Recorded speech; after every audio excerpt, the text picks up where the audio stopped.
Hello, friends. Welcome back to the Strong Stoic Podcast. I'm your host, Brandon Tumblin. And it's often said that we need to do our duty. Now, clearly this means that we need to do our work or what we need to do in order to survive and live, or what we need to do for other people. But most people struggle with what they should actually be doing in life, understandably so. I mean, there's so many jobs out there, or rather potential jobs, I suppose. You can be a welder, you can be an engineer, a psychologist, or a humble server at a restaurant. You could be a lawyer. There's an endless list of potential jobs out there.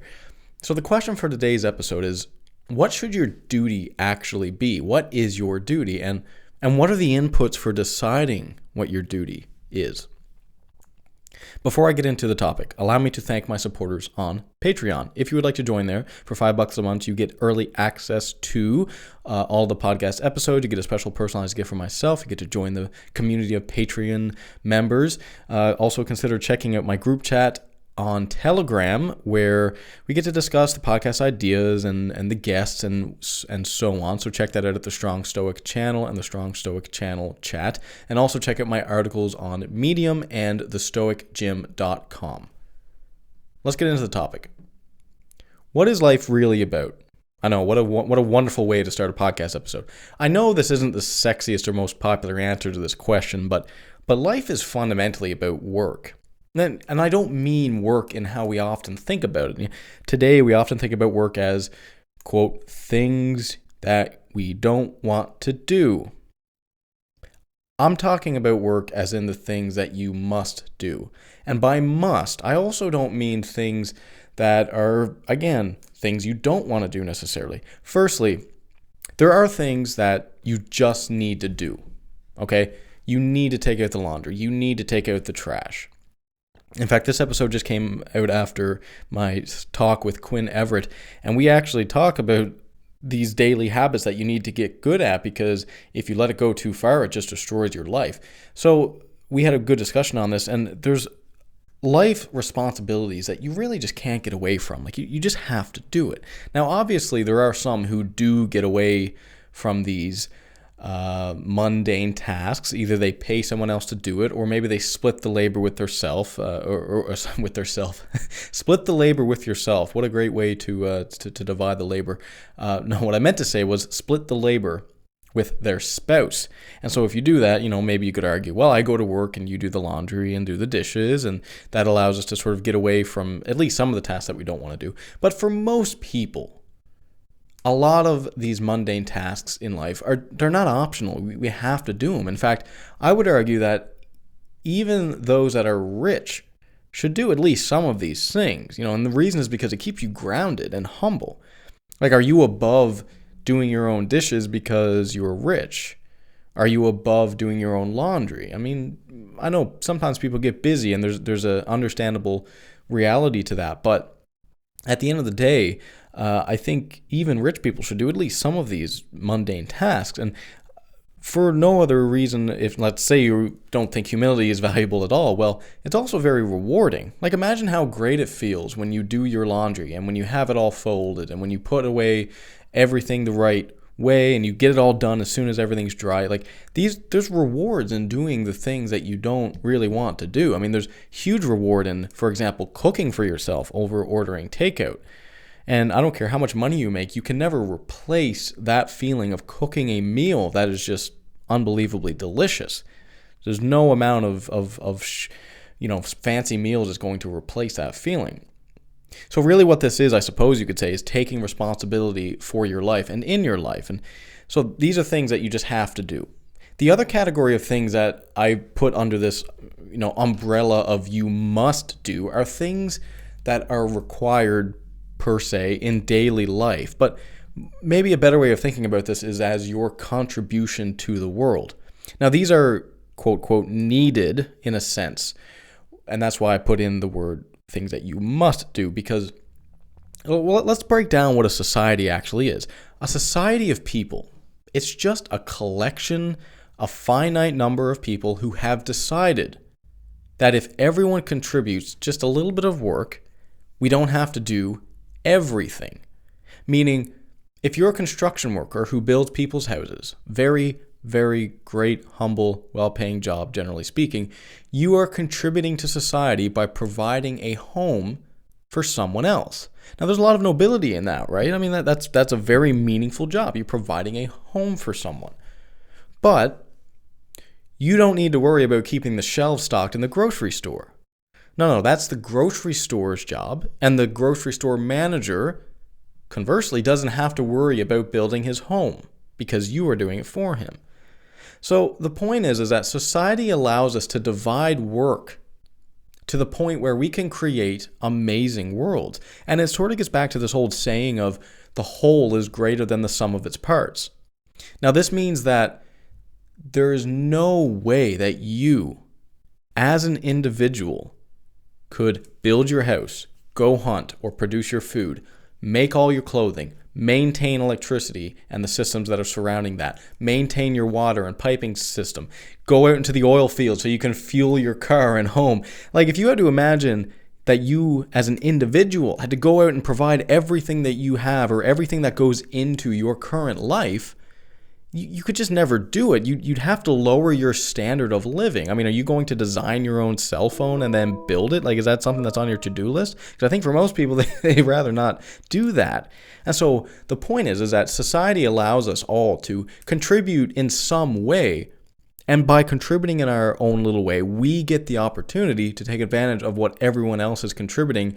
And the whole of all that, the total, is greater than the sum of the individual parts. Meaning, as an individual, you can never even hope to maintain the standard of life. Again, if you wanted to do everything yourself, like, yeah, you can do it. People go into the woods and live by themselves sometimes, but their standard of living and certainly their access to things like technology just drastically go down. And we can argue whether that's a good thing or a bad thing. But the point is that the standard of living that we have in the West is as a result of a society that is built upon the presupposition that you contribute a little bit. And if everyone does that, then we are able to grow an amazing world. And so we all really need to take a second and appreciate that. We need to appreciate that. Every single person that's working, they are working to contribute to society in some way. And this is why you need to be humble when you're talking with people like servers or people at the drive-thru. Like, they're not there to take the blunt of your ignorance. They're there to serve society, and you are doing the same in a different way, probably, but still in a very fundamentally similar way. So again, something that you must do is contribute to society. And you don't need to do everything, but you do need to do something. Now, through time, we've determined that, a 40-hour work week is a fair contribution, meaning you go to work for 40 hours a week, you get paid for that, and you know what? That's fair. You've contributed to society. Now, as we become more efficient as a society and technology takes off and robots start to do all the little stupid tasks that we don't want to do, we may be able to reduce this even further to, maybe we can all work 20-hour weeks. But I'm not even convinced that that's a good thing, because I think meaning is found in responsibility and in work, but I don't want to go down that rabbit hole today. But certainly there is a scenario in the future where if we keep increasing efficiency, maybe we don't need a 40-hour work week, but that up until now, that has been sort of the standard, right? But in sum, the thing that you need to do, that is what your duty essentially is. What do I have to contribute in the world to earn my keep? And see, we're a bit entitled today, right? Like, we feel like we shouldn't have to contribute. We feel that we are just valuable in and of themselves. I mean, I hear people talk about how, we're enslaved to the capitalist system. And, the amazing thing about the society that we've created is that you actually get to choose what you want to do. Like, think about this for a moment. There are so many available jobs today, and you actually get to decide what you want to do. In other words, you're not a slave. Now, some might argue, yes, you are a slave because you have to work in this system. Capitalism makes you work because if you don't work, you can't pay your bills. But again, life comes with a package of responsibilities. If you want to live, you have to eat. You have to provide shelter. In society that we've created, you get to work 40 hours a week approximately, doing what you want, or at least what you choose. Maybe it's not like, you'd rather play video games all day and that's what you want, but it's at least something that you choose and you have options. And then you get to take that money and you get to buy food with it, buy shelter, pay rent. If there was no society, you'd have to go out there and get your own damn food. You'd have to go out there and build your own damn shelter. Now imagine, for a second, which one would you prefer? Would you rather put in 40 hours a week, even if it's doing something that you don't love? Hopefully you don't hate it. That's terrible. But at the bare minimum, at least you don't have to go out there and fight for your own food. Like, we tend to think that in our privileged state and of entitlement, that we just deserve everything, that the government just gives us everything. They provide our food, they provide our shelter. But try going out into the wild and see how much you actually deserve. See how much other human beings actually owe you. It's very, very little. So the point is that society, or even capitalism in the West, which a lot of people talk about, it's not enslaving you. The necessities of life are. But remarkably, you get to choose, what do I want to do? Now, there are limitations, right? Like, you can't do whatever you want. So that begs the question, like, what's the criteria? Well, you put simply, it's something like you must work at something that contributes positively to society. Again, you have to contribute your little piece that's actually valuable. Now, that can be a garbage collector, that can be an engineer, that can be an entrepreneur starting something new that's useful, that can be a server, you can be a lawyer. The list, again, is massive. But you can't just go on TikTok all day and count that as work, because you're not really contributing you're not contributing to society in a meaningful way. Now, people do make money on social media today, and they are contributing in the form of entertainment. But that system where you get to be an entertainer, that only works if those that are being entertained are working to maintain the society that we have. If the people stop making cell phones, your whole dream of becoming a TikTok influencer goes right down the window. Similarly, if the water in your tap stops running, how long do you think you're going to keep making those TikToks? Now, one of the things that proponents of communism miss, that is, everything is provided by the government, you get to do whatever you want, is that there are jobs that people just don't want to do. Like, there are crap jobs out there.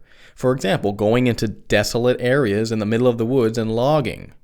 Now, people do this in capitalism because they get paid more, the supply and demand. So there's an incentive for you to go do a terrible job. I shouldn't say terrible, but maybe a job that isn't preferable. But in communism, well, someone still has to do that work. Again, there's work that just needs to be done. And most people, if you had a choice, would do the cushiony jobs, right? So who does it? Who does those crap jobs? Well, in communism, it's slave labor. You know, the Soviet Union, I bring them up quite a bit because it's just crazy what happened there. They enslaved millions and millions and millions of their own citizens to work these shit jobs. And many of them perished because of the terrible working conditions. So you get to choose.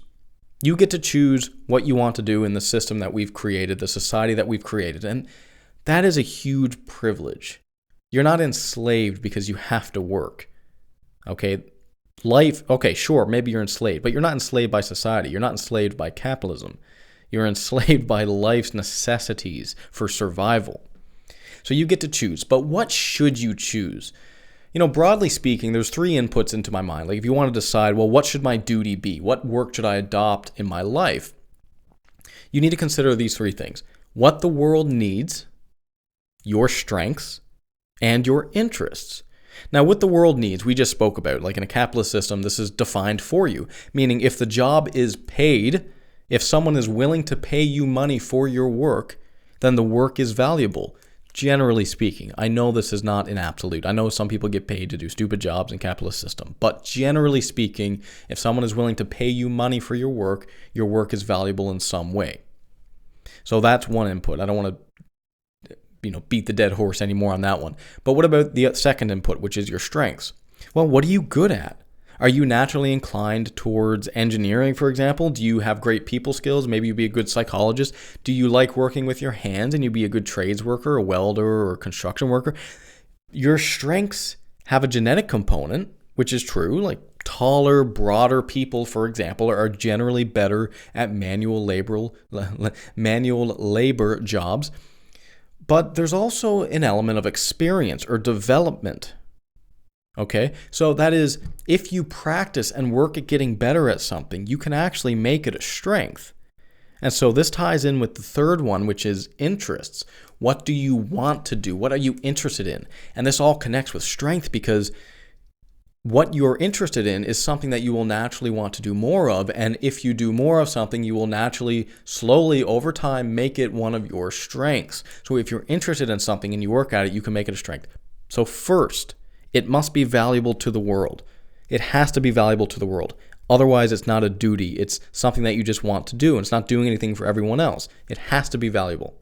Second, it has to be balancing between strengths and interests. Maybe you can align those two, maybe not. But you need to balance, what am I good at and what am I interested in doing?